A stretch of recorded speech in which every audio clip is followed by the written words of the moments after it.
Então, meus amigos, hoje é uma noite, eu diria, especial, porque temos a alegria de ter conosco, pela primeira vez, a nossa irmã Ivana Raísque, que é presidente da Federação Espírita do Estado de Goiás, que veio para uma série de palestras conosco em Niterói, em Itaguaí, em Nova Iguaçu, enfim, em várias cidades. E ela estará amanhã, meio-dia, na Bienal do Livro, que começou hoje e dá continuidade amanhã. Então, a meio-dia amanhã, junto no estande do Centro Espírita Leon Denis, da TV Nova Luz, que é da nossa amiga Yasmin Madeira, e também da Rádio Rio de Janeiro, ela estará lá amanhã, meio-dia, para abraçar os companheiros que ali chegarem. Então, o livro é muito importante, não é? Disse o nosso padre Antônio Vieira que o livro é um cadáver, um morto que vive, é um surdo que ouve e é um mudo que fala. Então, o livro é muito importante na nossa vida, porque é através do conhecimento que a gente vai discernir a diferença entre o mal e o bem. Então, meus amigos, sem mais delongas, vamos passar o microfone à nossa irmã. Aliás, ela já está com o microfone, Ivana, que vai falar sobre um tema muito importante, e vamos abraçá-la, envolvê-la com as nossas melhores vibrações, para que ela se sinta na sua casa. Muito obrigada. Queridos irmãos, boa noite. Olha, eu vou dizer para vocês, ser palestrante espírita tem uma vantagem, porque a gente sempre conta com as boas vibrações, né, dos irmãos, dos companheiros, e até mesmo porque, quando a gente sai de casa para ir à casa espírita, para ouvir uma palestra, a gente torce muito para que o palestrante fale bem, para que seja um momento prazeroso, né, para não ficar ruim para a gente. Então, é sempre muito bom essas boas vibrações. E é com muita alegria, então, que nós estamos pela primeira vez aqui nessa casa, conhecendo, né, esse trabalho tão maravilhoso. E ficamos muito felizes quando vimos, logo na entrada ali, o lema da casa. Espiritismo sem estudo, espiritismo sem qualidade. Não é? Por quê, gente? Por que será que a gente fala isso, né? Espiritismo sem estudo é espiritismo sem qualidade. Por que é preciso que nós estudemos, conheçamos o espiritismo para que ele tenha qualidade? Nós vamos entender que para nós compreendermos a doutrina espírita e tudo que ela tem a nos oferecer, isso só é possível por meio do estudo, por meio do estudo das obras. Não é? Então, hoje nós vamos falar um pouquinho aqui sobre esses princípios fundamentais. Quando a gente pensa nessa palavra, fundamental, de fundamento, nós já entendemos que princípio fundamental é aquele que fundamenta, não é? Que dá a base para todo o conhecimento espírita que nós estamos aí buscando. Vamos lá. Ah, bom. É bom ligar, né? Ok. Começando aí a nossa reflexão. Eu perguntaria a vocês, o espiritismo sempre existiu? Sim ou não? Alguns pensam, sim, sempre existiu. Outros dizem, não. Na verdade, a gente diz assim, o espiritismo sempre existiu, porque as ideias espíritas, elas existem desde que nós estamos aqui, não é? Mas quando a gente fala de espiritismo, nos referindo à doutrina espírita, nós vamos descobrir que, na verdade, ela surgiu com o lançamento da primeira obra espírita. Quem sabe qual foi a primeira obra espírita? Livro dos Espíritos, não foi? Que foi a primeira obra publicada por Allan Kardec em 1857. Ah, tá bem. Tá jóia. Em 1857, então, no dia 18 de abril, foi lançada a primeira edição de O Livro dos Espíritos. E lá Allan Kardec define, né, que ali estava sendo apresentada uma nova doutrina, chamada Doutrina dos Espíritos ou espiritismo. Então, foi um nome criado por Allan Kardec para designar aquele conjunto de ensinamentos que estavam nascendo, né, vindo a lume naquele momento. Tá? É só importante a gente ter isso em mente para nós compreendermos, então, uma série de coisas. Nós vamos voltar um pouquinho antes de 1857, num episódio que foi marcante num momento da história da nossa humanidade e nesse momento do surgimento da doutrina espírita, que foi o episódio de Hydesville, das Irmãs Fox. Quem já ouviu falar? Quem conhece esse fato? A maioria já sabe? Vamos só relembrar, então, né? As Irmãs Fox, elas viviam num pequeno vilarejo no estado de Nova York, né, chamado Hydesville. Uma população pequena de agricultores, pessoas simples que viviam ali naquela localidade. E nessa aldeia vivia a família Fox, composta do pai, a mãe, né, o pai John, a mãe Margaret e as duas filhas, neste momento que moravam com o casal, porque havia uma outra filha que já era mais velha, casada e morava fora, né? A Margaret de 10 anos e a Kate de 7 anos. Bom, o que tem a ver essa família, né, com a nossa história? Eles moravam numa cabana, numa casa naquele local, e ali naquele local, eles ficaram sabendo depois que tinha sido assassinado um mascate. Né? O mascate é aquele vendedor ambulante, aquela pessoa que antigamente era comum, né, até aqui no Brasil. Saía, era chamado também de caixeiro viajante, né? Ele saía de cidade em cidade vendendo mercadorias que não era de fácil acesso, né, para as pessoas. Então, eles moravam nessa casa e, de repente, começaram a acontecer alguns fenômenos. Quando eles se mudaram para essa casa, eles já ouviram a história de que a casa era mal assombrada. As pessoas diziam, essa casa é mal assombrada. Só que, a princípio, eles não acreditaram nisso. Eles disseram, bobagem, né? Se mudaram para casa. Depois de alguns meses morando, começaram a acontecer fatos estranhos. Barulhos que surgiam do nada, como se fossem pancadas, como se estivesse arrastando móveis, um bicho arranhando o assoalho da casa. E, a princípio, eles saíam procurando, né? O que é que está fazendo esse barulho? Porque eles pensavam que podia ser alguém, né? Gente que estivesse promovendo aquilo. Mas eles procuravam, e a coisa foi ficando de tal forma que as meninas, com medo daquilo, porque não tinha controle, né? Primeiro, os fenômenos eles aconteciam mais à noite. Quando a família se deitava para dormir, aí virava aquela bagunça, né? Depois começaram a acontecer também durante o dia. E a família, então, né, ficou pensando como é que nós vamos solucionar esse caso. E aí foi interessante que a menorzinha, a Kate, ela teve a ideia de tentar estabelecer um diálogo com esse barulho. Porque eles começaram a perceber que o barulho ele era intencional. É como se fosse alguém que estivesse querendo dizer algo, né?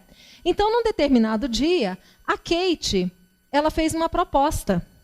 Ela disse, aqui, senhor pé rachado, faça o que eu faço. E aí ela dava um número de palmas e o barulho repetia o número de palmadas que ela dava. Interessante quando ela fala senhor pé rachado. Porque, na verdade, imaginava-se que era algo como obra do demônio, né? E o demônio não era simbolizado como sendo aquele do pé rachado. Então, ela realmente foi audaciosa, porque ela pensava que ela estava falando com algo, né, de demônio demoníaco. E quando eles perceberam isso, que eles perguntavam algo e havia uma resposta, eles perceberam, então, que se tratava de uma comunicação. Eles descobriram, por meio de um sistema que eles criaram, né, de códigos de pancadas. Então, uma pancada representava a letra A, 2 pancadas, a letra B, e assim sucessivamente. E com isso, eles começaram a conversar com esses espíritos, com esse espírito. E claro que eles chamaram todos os vizinhos, né, para ver aquilo que estava acontecendo. Quando eles tiveram o primeiro contato com esse espírito, que o espírito se identificou, disse que o nome dele era Charles, que ele havia sido assassinado naquela casa há alguns anos. Eles perguntaram, se nós chamarmos aqui os vizinhos, você repete isso? Ele disse, pode chamar que eu vou repetir. E assim foi feito, né? Eles chamaram os vizinhos, e aí ele deu todas as informações sobre o seu assassinato, né? Ele disse que ele era, então, um caixeiro viajante, ele havia se hospedado naquela casa há alguns anos, e os inquilinos que viviam naquela casa o assassinaram para roubar as suas mercadorias. Eles foram investigar e realmente perceberam que naquela época havia um casal que morava ali, que tinha inclusive uma servidora, uma empregada, e eles procuraram essa empregada e ela se lembrava, sim, daquele viajante que havia dormido na casa. Mas ela disse que naquela noite a família a havia dispensado, ela tinha ido para casa, e que quando ela voltou 2 dias depois, ela não encontrou mais o mascate. Muito bem, eles foram investigar. O espírito dizia que ele tinha sido enterrado ali mesmo, no sótão. Eles cavaram, encontraram uma parte de ossos, mas nada que comprovasse, né, que havia ali uma pessoa enterrada. Só que alguns anos depois, mais ou menos cerca de 20 e poucos, sei lá, anos depois, já bem mais próximo do fim do século, uma nova investigação foi feita e eles localizaram emparedado, não enterrado, colocado num nicho na parede, o esqueleto humano. Então, realmente, a prova de que ali havia sido assassinada uma pessoa e que ela estava lá, né? Bom, enquanto tudo isso estava acontecendo lá nos Estados Unidos, nessa cidadezinha, fenômenos semelhantes estavam pipocando pelo mundo, principalmente na Europa. Porque vocês imaginem que depois desse fato aqui, as irmãs Fox elas ficaram famosas, porque elas eram médiuns de efeitos físicos, tinham uma mediunidade muito ostensiva, e elas começaram a se apresentar em público, né? Tiveram aí uma carreira mediúnica, digamos assim, muito conturbada, por sinal. Por quê? Porque naquela época não se tinha ideia do que era a mediunidade.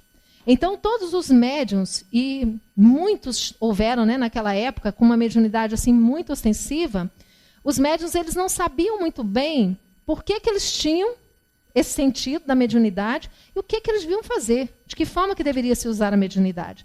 Então, era comum eles cobrarem, né, promoverem espetáculos, cobrando ingresso para a produção de fenômenos que, né, impressionasse os olhos das pessoas. Nessa época, então, lá na França especialmente, estava acontecendo todo um conjunto de fenômenos que ficou conhecido como o fenômeno das mesas girantes. As pessoas se reuniam na casa uns dos outros e se reuniam em torno de uma mesa e, de repente, essa mesa começava a pular, a se movimentar, a girar. E assim estabeleceu-se uma comunicação também com o mundo espiritual. Bom, mas vamos falar um pouquinho de Allan Kardec, né? Nós temos aí... Desculpa, eu acabo me esquecendo, né? Eu fico preocupada de ficar na frente da projeção do pessoal. Vamos pensar um pouquinho, então, vamos parar um pouquinho aqui para a gente analisar Allan Kardec. Eu não sei se todos sabem, mas Allan Kardec foi um pseudônimo utilizado pelo professor Hippolyte Léon Denisard Rivaio, que nasceu, né, que nasceu na cidade de Lyon, na França, que fez todos os seus estudos, inclusive, antes de se casar, logicamente, né, com Amélie Baudet, Amélie Gabrielle Baudet. Ele fez os seus estudos com Pestalozzi, no Instituto Yverdun, na Suíça. Era o instituto mais renomado da época, né? Pestalozzi tinha uma metodologia de ensino que até hoje é muito importante, né, para a nossa educação. Então, o Hippolyte, o jovem Hippolyte, aluno lá de Pestalozzi, era um dos alunos de maior destaque.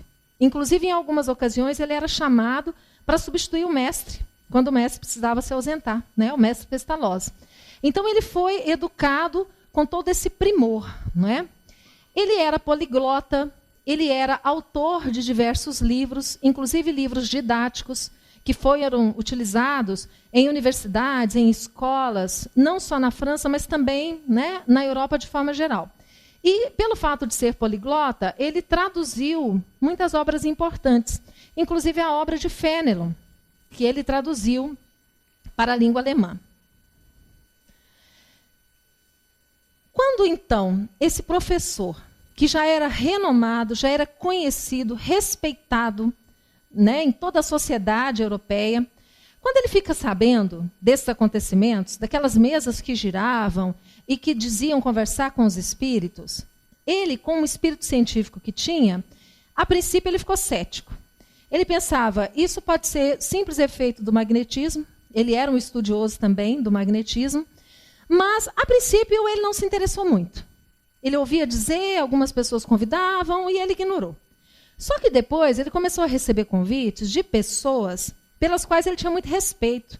Pessoas muito idôneas, muito sérias da sociedade da época em Paris estavam realmente investigando aqueles fenômenos.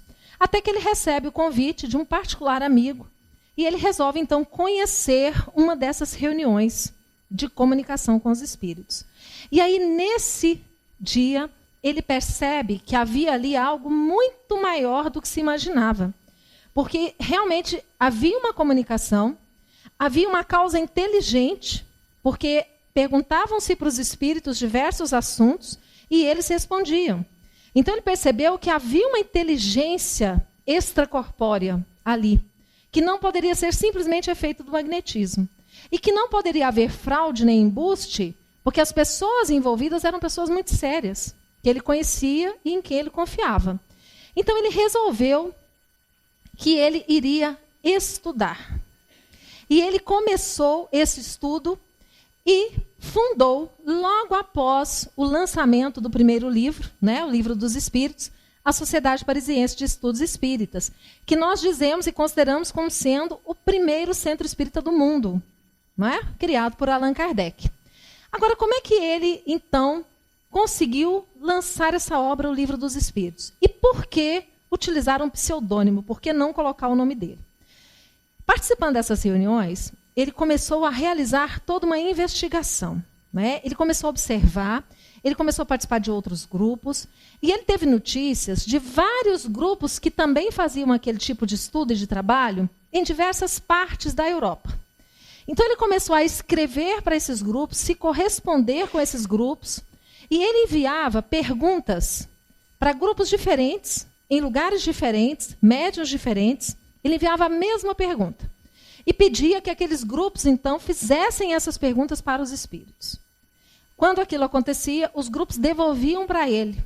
Então, eram cadernos que ele tinha, inúmeros cadernos. O que ele fez? Ele começou a estudar todo esse material. Tudo que chegava para ele, ele ia comparando. A mesma pergunta, ele observava as respostas. E ele percebeu que havia uma coincidência nessas respostas. Então, ele criou isso como sendo um princípio do Espiritismo, que nós chamamos de universalidade do ensino dos espíritos. Ou seja, eu ouvi vários espíritos dizerem a mesma coisa em vários lugares diferentes, por meio de vários médiuns diferentes. Então, eu posso aceitar isso como sendo algo verdadeiro, algo real. Se apenas um espírito disse, é opinião. Né? Um espírito diz que isso é assim. Ninguém mais falou isso. Então, por enquanto, é a opinião dele. Pode ser que algum dia se confirme, por enquanto não. Então, ele usou esse critério. E reunindo essas perguntas e estudando essas respostas, ele foi colocando isso de forma sistematizada no Livro dos Espíritos. A primeira edição, com pouco mais de 500 perguntas, depois já a segunda edição ampliada, né, com o que nós conhecemos hoje, das 1018 ou 1019 perguntas. Né? E nessa época que ele funda essa Sociedade Parisiense de Estudos Espíritas, ele se encontra e ele tem ao seu lado pessoas que foram muito importantes, que o auxiliaram muito nesse momento, né? Que nós podemos citar Leon Denis e Camille Flammarion, que foram contemporâneos de Kardec. Gente, mas por que ele não colocou o nome dele no livro? Por que ele resolveu usar o nome Allan Kardec e não o Hippolyte Léon Denisard Rivail, que já era um nome conhecido? Pensem bem, ele já tinha um nome respeitado, reconhecido. Ele poderia ter colocado o nome dele, que só o nome dele já daria valor à obra, não é? Mas foi justamente isso que ele não queria. Porque ele entendia que aqueles ensinamentos, tudo aquilo ali não era dele.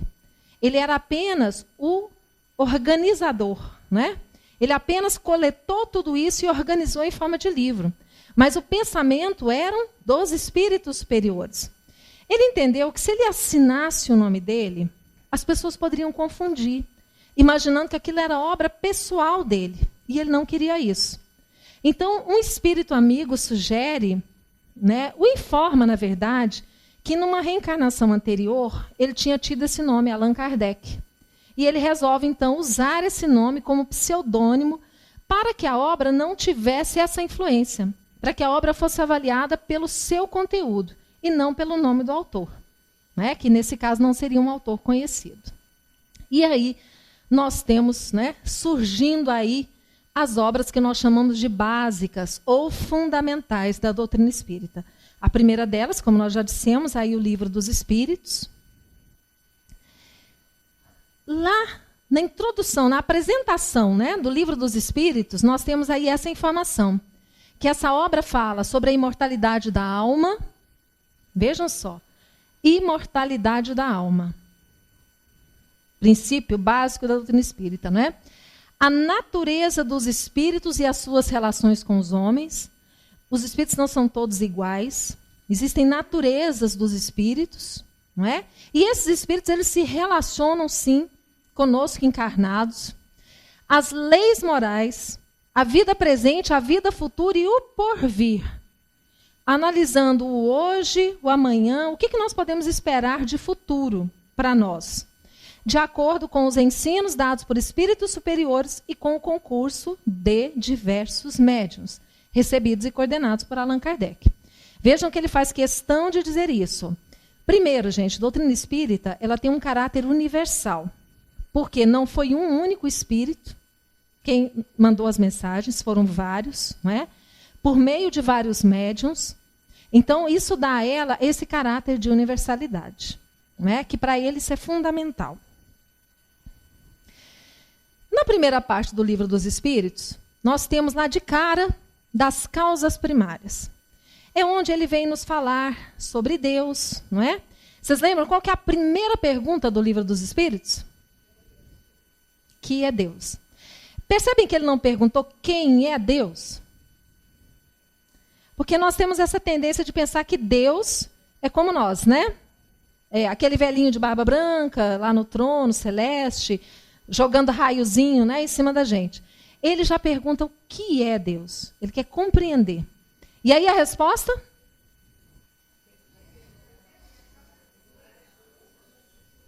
Então, olha que povo afiado, hein? Inteligência suprema, causa primária de todas as coisas. Gente, que definição perfeita. Porque Deus é algo assim tão grande, tão difícil para nós de compreendermos, não é? A sua essência, que ele nos diz assim, olha, inteligência suprema. É a causa primária, é o que deu origem a tudo. Pronto, é isso que a gente tem que saber por enquanto, né? Então ele fala sobre Deus nessa primeira parte, ele fala do surgimento da vida na Terra, e que nós sabemos que depois, aprofundando os estudos sobre essas causas primárias, Allan Kardec lançaria uma outra obra, também considerada como sendo básica ou fundamental, que é a Gênese, né? Onde ele aprofunda nos conhecimentos em relação a esse assunto. Muito bem, depois que nós então estudamos tudo isso, né? O surgimento aqui da Terra, a vida na Terra, a evolução, aí nós chegamos na segunda parte do livro, que fala do mundo espírita ou do mundo dos espíritos. Aí aqui, gente, é fantástico, porque aí ele vem nos mostrar que existem diversas categorias no mundo dos espíritos. Claro que ele fez isso de forma didática, pedagógica, para facilitar a nossa compreensão. Não é uma coisa limitada, certinha, não é?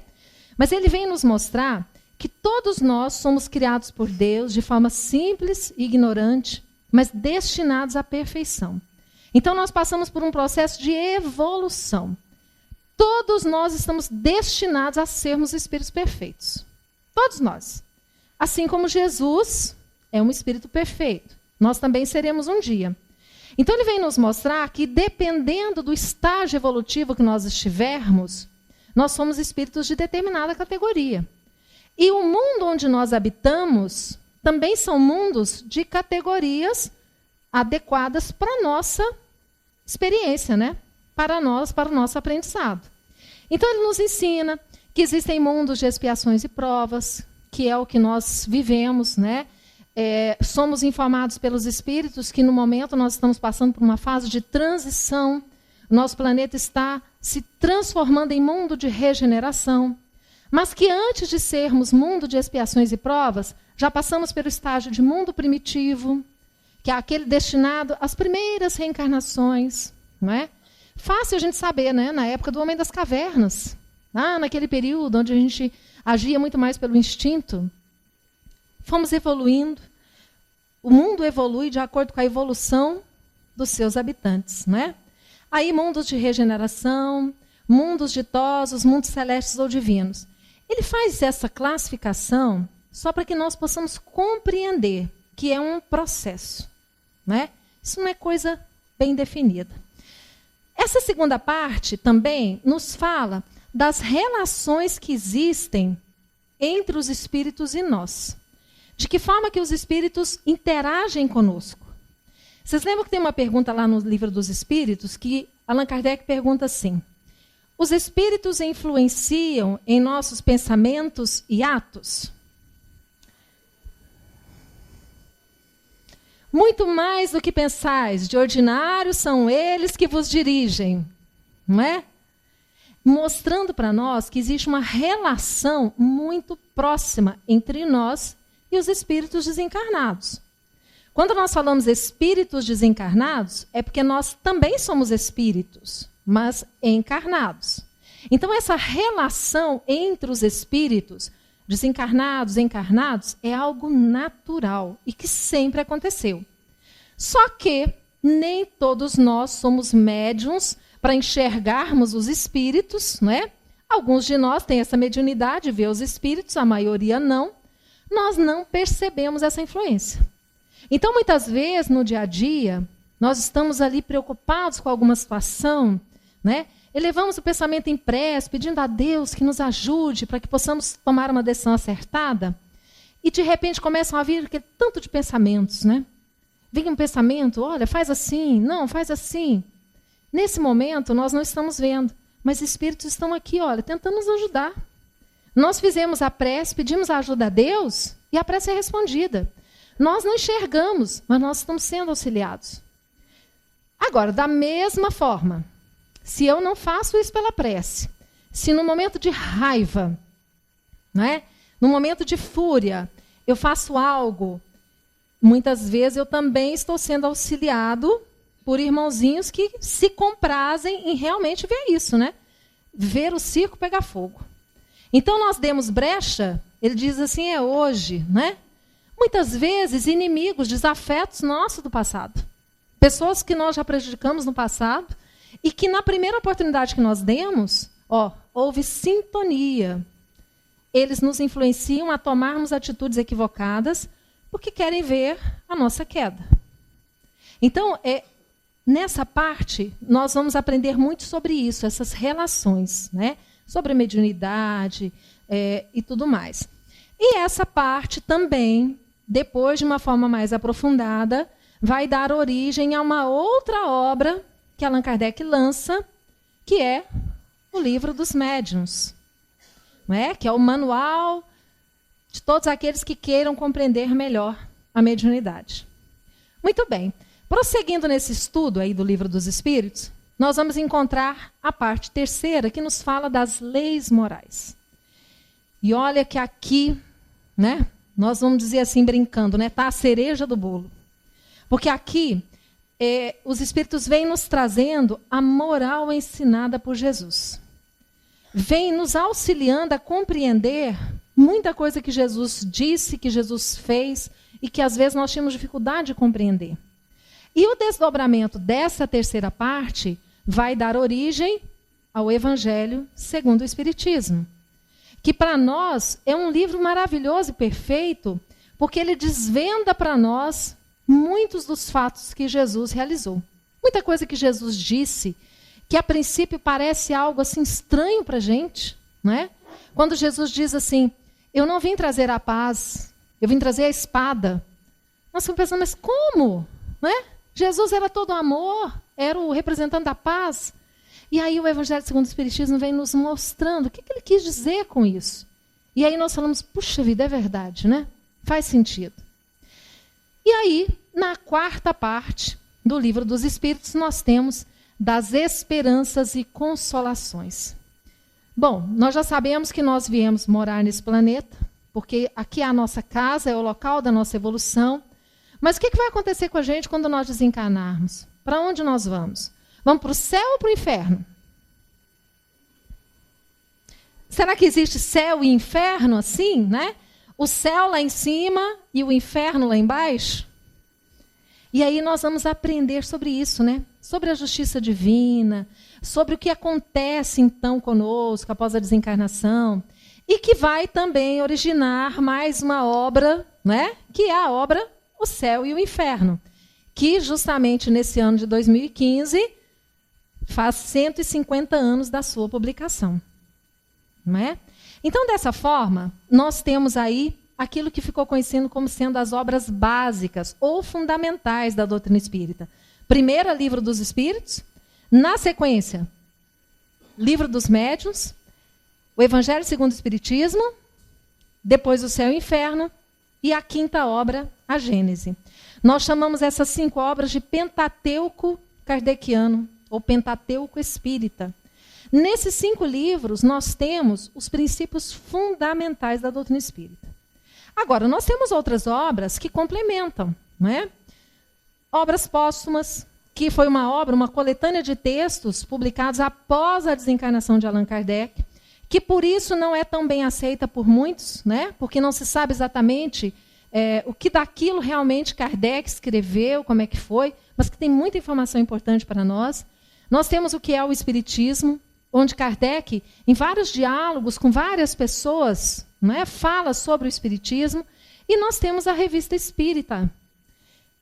A Revista Espírita, ela é muito importante também para o espírita estudioso, porque ali nós acompanhamos o dia a dia, praticamente o dia a dia de Kardec, né, lá na Sociedade Parisiense de Estudos Espíritas.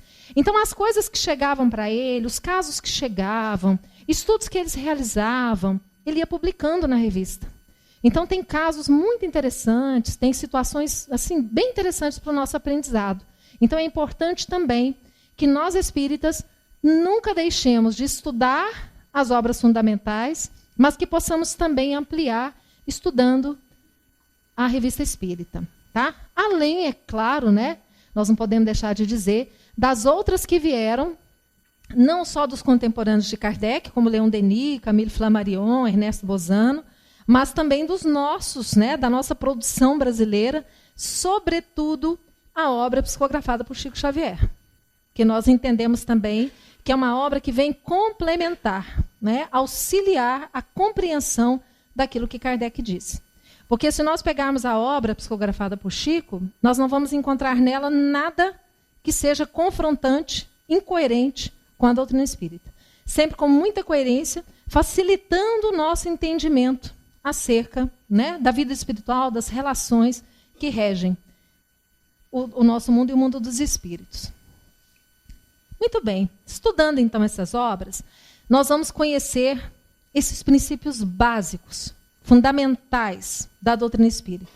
Primeiro deles, quando Allan Kardec começa perguntando lá na questão número 1, o que é Deus, nós estamos falando de um princípio básico que é a crença na existência de Deus. O Espiritismo nos mostra que Deus, sim, existe, é o Criador, é aquele que rege tudo, que está no comando das nossas vidas. Ele nos ensina que Deus tem todo um cuidado conosco, que ele chama de providência divina, que tudo que acontece na nossa vida, Deus sabe que está acontecendo e ele permite, porque é para o nosso aprendizado. Então, a existência de Deus é um princípio fundamental. Nós dizemos que o Espiritismo não tem dogma, mas ele tem princípios que são fundamentais, sem os quais nós não podemos compreender a doutrina espírita. Tá? Imortalidade da alma. O Espiritismo, mais do que qualquer outra doutrina, ele vem nos provar a imortalidade da alma. Porque os espíritos, eles nos dizem, eles dialogam conosco, mostrando que eles estão vivos. Então, aqueles espíritos dos que já morreram, do ponto de vista da matéria, eles retornam e eles conversam conosco. E eles falam da vida lá no outro lado. Eles contam-nos coisas, nos dão ensinamentos, comprovando que a morte, na verdade, não existe. que o que existe é uma transição. É deixar o corpo que serviu de morada por um tempo, enquanto nós precisávamos estar aqui reencarnados, mas que nós, seres espirituais, continuamos vivendo.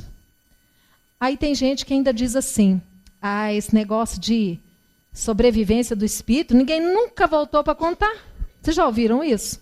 Já ouvi isso de tanta gente, diz assim, que bobagem, vocês espíritas, ninguém nunca voltou para contar. Falei, não, você não sabia?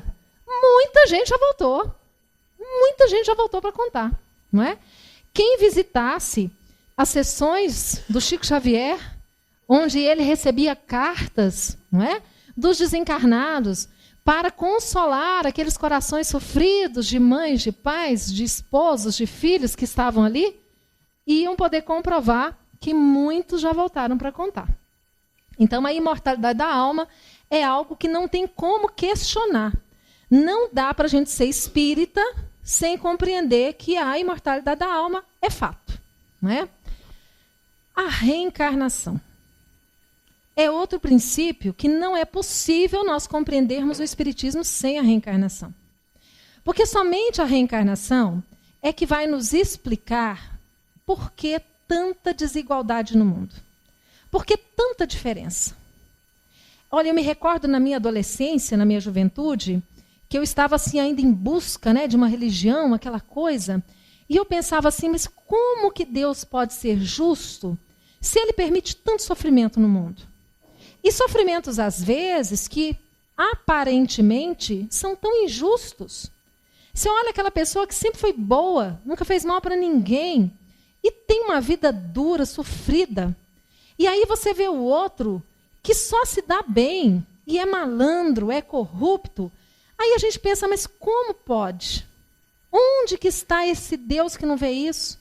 Onde está esse Deus que permite que exista pedofilia? Pensa isso, a gente pensa que é algo inaceitável, não é? Como é que pode um adulto fazer isso a uma criança? E aí a gente pensa, mas onde que Deus estava que permitiu isso acontecer? E aí quando nós vamos estudando a doutrina espírita e nós compreendemos o processo da reencarnação, nós vamos compreendendo a justiça divina. Por que que alguns nascem com tanta dificuldade? Nascem cegos, surdos, aleijados, com deficiências mentais, enquanto outros nascem saudáveis, inteligentes, bem situados economicamente. Como é que Deus seleciona, né? Qual seria o critério de Deus para dizer, não, esse aqui vai nascer nessa condição e esse aqui nessa outra? Então, a reencarnação, ela vem e nos mostra isso.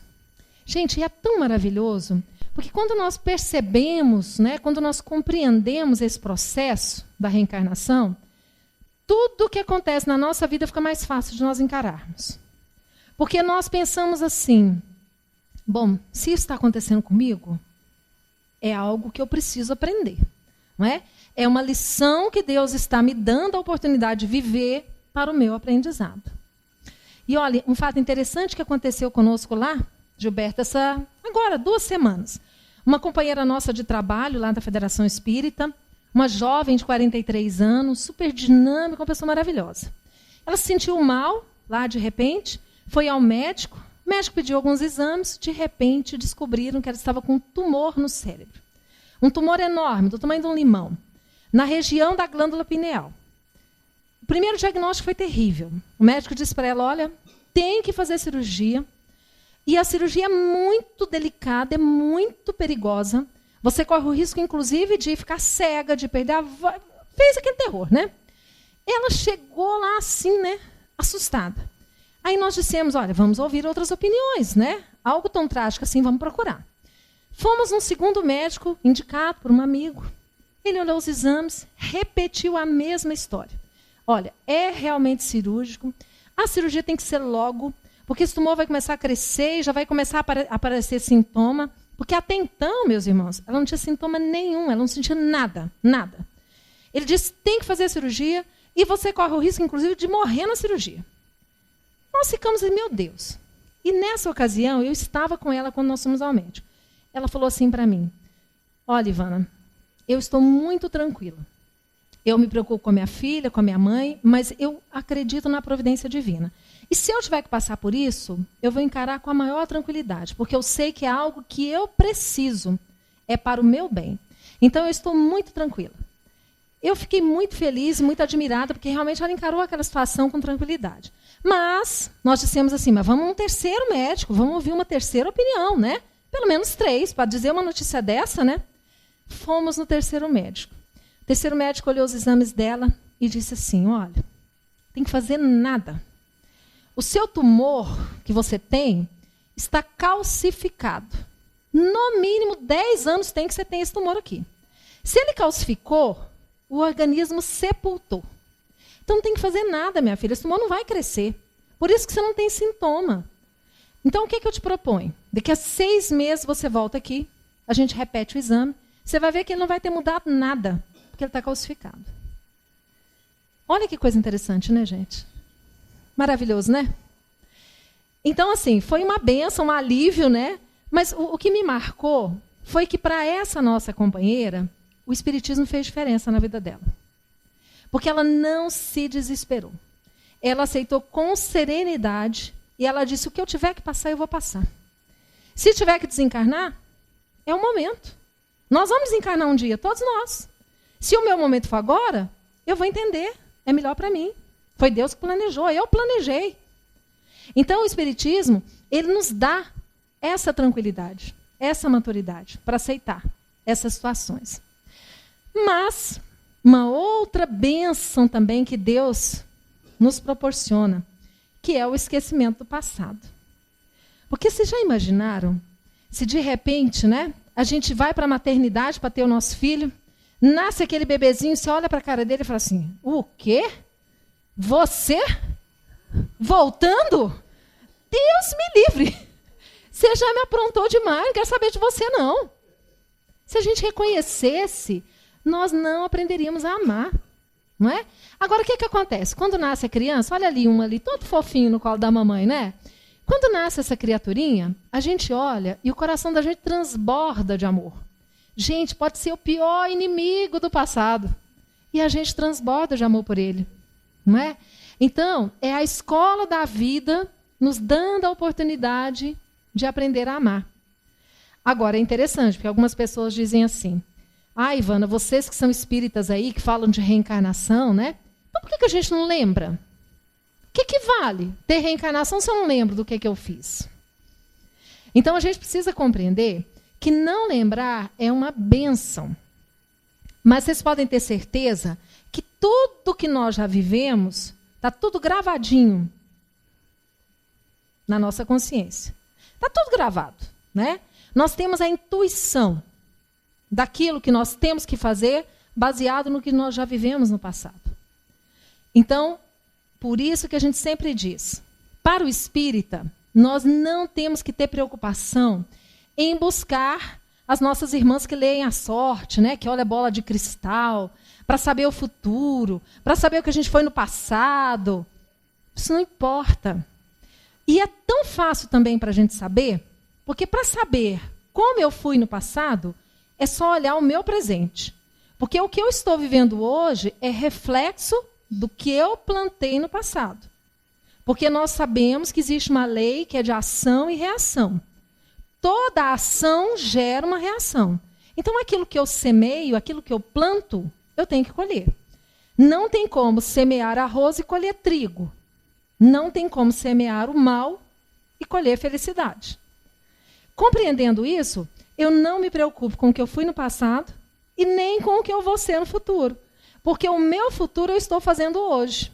Porque hoje eu estou plantando o que eu vou colher no futuro. Não só nas futuras reencarnações, mas nos futuros anos da minha vida. Né? Nós estamos plantando isso agora. Um outro princípio, a comunicabilidade dos espíritos. Os espíritos, eles podem se comunicar conosco. Isso é fato. Natural. Agora, gente, por que nós temos medo? Tem muita gente que tem medo, não é? Espírita, sabe que o que mudou é simplesmente porque deixou de ter o corpo físico, mas tem medo. Uma amiga que ela me contou assim, olha, um dia eu vi a minha mãe desencarnada na minha casa. Eu quase morri, meu coração. Eu falei, mas por quê? Sua mãe. Não, mas Deus me livre, né? Ficar vendo. Espírita. Então, essa comunicabilidade é normal, é natural. Vai haver um dia, vai chegar um momento em que vai ser natural, espontâneo. Não é? Então, é princípio básico. Agora, gente, um dos princípios que eu adoro também, quer dizer, tudo é maravilhoso, né? Mas fé raciocinada. Porque, voltando lá na minha adolescência, eu sempre fui muito questionadora. E quando me diziam que algo era de alguma forma, eu perguntava assim, por quê? Mistério. Como assim, gente? Mistério, né? Eu falava, não me convence. Então, quando eu conheci o Espiritismo, que diz assim, né? Que o Espiritismo ele deve encarar a razão face a face em todas as épocas da humanidade. Fé raciocinada. Não é simplesmente aceitar porque alguém falou. Eu hoje estou falando um monte aqui com vocês, né? E vocês me ouvindo. De repente eu posso dizer algo que você vai dizer assim, sei não. Será? Ótimo. Vamos pesquisar? Vamos buscar os livros? Não só um autor. Vamos buscar a universalidade, né, dos espíritos. Isso é fé raciocinada. Por isso que Kardec diz assim, não basta crer, é preciso, sobretudo, compreender. Não é só acreditar, é saber por que eu acredito. Porque tem lógica, porque faz sentido, porque eu percebo a justiça divina. Né? Então, isso é fé raciocinada. E aí, a lei moral. Porque a doutrina espírita, na verdade, ela veio para nos auxiliar nesse nosso crescimento moral. Emmanuel nos diz que nós temos, né, a nossa evolução é como se fossem as duas asas, a do amor e a da sabedoria. Então, nós temos que evoluir tanto no aspecto do sentimento, quanto no aspecto do intelecto. E as leis morais, elas nos ajudam, aquilo que Jesus veio nos ensinar, né? De respeitarmos o outro, de sabermos nos colocar no lugar do outro. Toda vez que eu for fazer algo para alguém, qual que é a minha medida? Aquilo é bom ou é ruim? É só eu me colocar no lugar. Se eu pensasse assim, se alguém fizesse isso para mim, seria bom? Se for bom para mim, provavelmente é para a maioria. Não é? Então, é a gente saber se colocar no lugar do outro. E disso tudo, né, desse conhecimento, desse estudo da doutrina espírita, surge a prática espírita. E aí, olha que coisa linda. O espiritismo não tem sacerdotes. Não existe uma hierarquia. Não é? O Gilberto é o presidente do centro? É. Ele é o dono do centro? Não é. Eu hoje estou na presidência da Federação Espírita de Goiás. Foi ficando, entendo. É assim mesmo que a gente chega lá, né? Como nada é por acaso, né? Os espíritos vão conduzindo. Mas a gente precisa compreender que não existe dono. O movimento espírita, ele é um movimento de livres pensadores. Então, é claro que toda instituição ela necessita de uma organização. Não é? O mundo material exige isso. Uma casa espírita, quando ela é registrada, é preciso que haja uma ata de eleição de uma diretoria. O presidente, o vice, o secretário, o tesoureiro, aquilo tudo. Isso é de praxe. Mas isso não quer dizer que o presidente é que mande. Assim como não quer dizer que o presidente da Federação Espírita Brasileira é que mande no movimento espírita do Brasil. Não. Nós temos, na verdade, é a solidariedade entre nós. Cada um no seu posto, realizando o seu trabalho de forma solidária, para que nós possamos ter um movimento espírita organizado, unificado, unido. Não é? Então, não tem sacerdotes. A prática espírita é realizada com simplicidade. Não é? Nós temos hoje uma reunião simples. Nós nos reunimos aqui. Eu falo, vocês ouvem, né? Porque, na verdade, seria legal se a gente também tivesse a oportunidade, depois da troca, cada um poder dizer. E isso a gente tem nos grupos de estudo. Não é? Então, nós trocamos de forma simples, sem nenhum tipo de ritual, né? Dentro do princípio cristão de que Deus deve ser adorado em espírito e verdade. Nós não temos que nos apegar à letra, mas ao sentido da letra, não é? E aí, gente, cuidado com práticas não espíritas.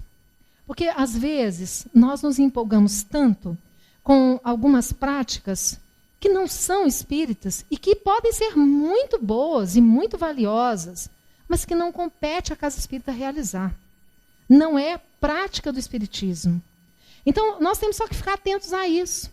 Porque, de repente, a gente começa a dar valor a algumas coisas que não são coerentes com aquilo que a gente defende, aquilo que a gente acredita. Né?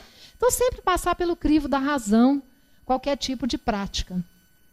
O espiritismo não impõe os seus princípios. Isso aqui também é algo fantástico.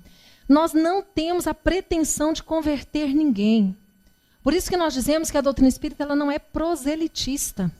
Nós não fazemos questão de número, de dizer assim, olha, nós conseguimos esse ano mais tantos adeptos, né, que nós roubamos da igreja, tal. Nós não temos essa finalidade. Nós entendemos que o espiritismo ele pode auxiliar a pessoa em qualquer religião que ela esteja. Porque o que vale no espiritismo é o conteúdo, é o ensinamento, não é a prática. Nós espíritas praticamos porque nós vivemos essa doutrina. Mas o católico ele também pode ter o conhecimento espírita. O evangélico, o budista, qualquer um. E é um conhecimento que vai levar à consolação. Muitos não aceitam. Mas não aceitam por quê? Porque não conhecem, não é? Porque tem preconceito. Agora, se a gente leva a doutrina espírita ao mundo, a gente sabe que ela pode colaborar. Não é? Então, por isso que nós deixamos para que cada um submeta ao crivo da razão. Nós não queremos impor nada para ninguém. Uma outra coisa importante também do nosso movimento espírita é a prática espírita ser gratuita. Centro espírita cobra para dar passe? Vocês já foram em algum que cobra? Sabiam que na Europa é comum isso? Centros espiritualistas, não são espíritas, centros espiritualistas com médiuns que oferecem tratamentos espirituais e cobram. Nós somos cristãos, então nós entendemos que aquilo que nos veio de graça tem que ser devolvido. A mediunidade, por exemplo. Né? Então toda a prática espírita ela é de graça. Gente, isso não quer dizer que nós, como trabalhadores da casa espírita, não tenhamos o compromisso de auxiliar na manutenção da casa. Percebem que é diferente? Nós frequentamos essa casa. Energia elétrica ligada, ar-condicionado, né? Todas as despesas. Alguém está pagando essa conta. Aí eu me solidarizo e digo assim, eu vou contribuir. Com o que eu posso. Não tem dízimo. Não é? No espiritismo não tem dízimo. Então, se eu puder contribuir com R$10, eu digo, olha, R$10 todo mês eu posso dar. É uma forma de nós ajudarmos na manutenção dos nossos trabalhos. Tá? Mas não se cobra por nada, né? Na doutrina espírita. E aí nós trabalhamos de forma voluntária. Nós não temos profissionalismo religioso. Nós não temos remuneração. O Gilberto não tem salário de presidente. Né? Embora alguns amigos espíritas pensem. Eu digo para vocês, quando eu assumi a presidência lá da Federação de Goiás, uma amiga, que já foi dirigente de casa espírita, falou para mim assim, mas você agora como presidente da federação, você está recebendo alguma coisinha? Mas não, é trabalho voluntário, né? Mas nem uma ajudinha de custo? Não, gente. Pelo contrário, a gente paga, né? Porque a gente está mais comprometido ainda, a gente tem que tirar do bolso para ajudar, né, nos trabalhos. Então é isso, é porque a gente doa o que a gente tem de melhor, é o amor, é o sentimento, é a boa vontade de fazer algo. Né? Então isso aí também é bacana. Quer dizer alguma coisa? Fica tranquila. Gente, mediunidade não é privilégio. Já viram isso? Aquilo que a gente diz assim, sabe aquele médium lá daquele centro? Olha, aquele médium é um espetáculo, né? E aí fica todo mundo em volta do médium, né? Todo mundo doido para que ele diga alguma coisa, né? Dê notícia de alguém, e psicografe alguma coisa. E a gente acaba endeusando o médium.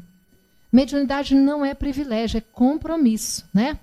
Não existe médium forte nem médium fraco. Falta de estudo a pessoa que pensa que é dessa forma. Não compreende. E aí o que acontece? Às vezes a pessoa vai para o passe, para a cabine de passe, quando ele entra, ele quer sentar na cadeira daquele médium específico, que aquele é mais forte, entendeu? Aí a pessoa diz assim, não, mas eu já percebi que quando eu tomo passe com aquele lá, o passe é melhor. Né? Não existe isso. O que vale é o sentimento. Né? Não existem milagres. Tudo tem explicação lógica. Aqueles milagres que Jesus fez, o Espiritismo desmistificou tudo. Não tem milagre nenhum. Tudo explicável à luz da ciência. Tudo natural. Até mesmo porque Deus não ia derrogar as suas próprias leis. Ele vai criar uma lei para derrogar a lei? Não vai. Então nós compreendemos tudo o que aconteceu naqueles milagres de Jesus. Porque o Espiritismo nos ensinou isso, não é? E é claro que para conhecermos o Espiritismo é necessário o estudo regular. Estudo regular quer dizer que não acaba. Nós não podemos pensar que uma vez que nós já lemos a codificação, nós já estudamos, né? Eu já li o Livro dos Espíritos, já li o Evangelho, então já conheço o Espiritismo. Na verdade, é regularidade de estudo. Porque quanto mais nós vamos estudando, mais descobrimos que nós não sabemos nada. Nós temos tanto a aprender. Né? Então, o estudo regular é importante. E aí, olha, algumas frases de Kardec são interessantes. Né? Ele fala que o Espiritismo é a ciência nova que vem revelar aos homens, por meio de provas irrefutáveis, a existência e a natureza do mundo espiritual e as relações do mundo espiritual com o mundo corpóreo. Gente, provas irrefutáveis. Não tem como negar. Quem se dispõe a conhecer não tem como negar, né? O Espiritismo ainda nos mostra não mais como uma coisa sobrenatural, mas ao contrário, como uma das forças vivas e sem cessar atuantes da natureza. Tudo natural, como parte da lei divina, como parte das leis da natureza. Mediunidade é um sentido natural. O Espiritismo caminhará par e passo com a ciência, de tal maneira que se a ciência provar que ele está falso num ponto, ele se reforma naquele ponto. Gente, que confiança de Kardec, não é? Olha, pensamento de um cientista. Kardec era um cientista. Agora eu pergunto para vocês, já houve algum ponto em que a ciência mostrou que o Espiritismo estivesse errado? Ainda não. Porque o Espiritismo traz as leis naturais. Inclusive, Gilberto, vai ser um livro lançado ano que vem no nosso Congresso Espírita de Goiás, pelo Otacílio Rangel. Né? Fica também uma dica de bom palestrante. O professor Otacílio Rangel é um físico da Universidade Federal de São Carlos, um profundo estudioso da doutrina espírita. E ele vai lançar um livro conosco no ano que vem, em fevereiro, né, num congresso que a gente realiza todos os anos lá em Goiânia, no período do Carnaval, para o qual já estão todos convidados, né, a estarem lá conosco. Ele vai lançar um livro mostrando as descobertas científicas que comprovaram ensinamentos de André Luiz muito antes da própria ciência descobrir. Né? Ele é de São Carlos, São Paulo. É um físico, Otacílio Rangel. Fantástico o trabalho dele. Então, nesse livro, ele vai mostrando, né, como os espíritos, de forma antecipada, nos trouxeram informações que, anos depois, a ciência veio comprovar. Né, de uma forma muito interessante. E aí, né, pela importância, então, desse estudo regular, o Conselho Federativo Nacional, que é justamente a representação dos 27 estados brasileiros, né, das federações espíritas dos 27 estados, mais a Federação Espírita Brasileira, lançaram essa campanha, que é a campanha Comece pelo Começo. A melhor forma de conhecer o Espiritismo é pela base. E é começando pela obra de Kardec. Né? Ficamos felizes porque tem um cartaz afixado no mural da casa. Não é? Então, essa já é uma campanha em nível nacional para incentivar as pessoas a conhecer o Espiritismo pela base. Porque, às vezes, as pessoas começam a ler, e hoje a quantidade de livros que chegam no mercado e que se dizem espíritas é muito grande, mas que trazem conteúdos, muitas vezes, incoerentes com a doutrina espírita. E aí a pessoa que não tem essa base, ela aceita qualquer coisa, porque ela não tem parâmetro, não é? Quando a gente estuda a obra de Kardec, a gente pode ler qualquer coisa, porque a gente sabe filtrar, retirar o que é bom e ignorar o que não é. Não é? Então fica aí para nós esse chamamento. E que Jesus possa continuar aí presentes nas nossas vidas, para que nós possamos ter essa paz tão necessária para esse nosso crescimento espiritual. Quero agradecer profundamente ao convite da casa, a oportunidade. Uma alegria estar aqui com vocês. Né? Muito obrigada a vocês pela paciência de estarem aqui nos ouvindo, tá? Que Jesus nos abençoe.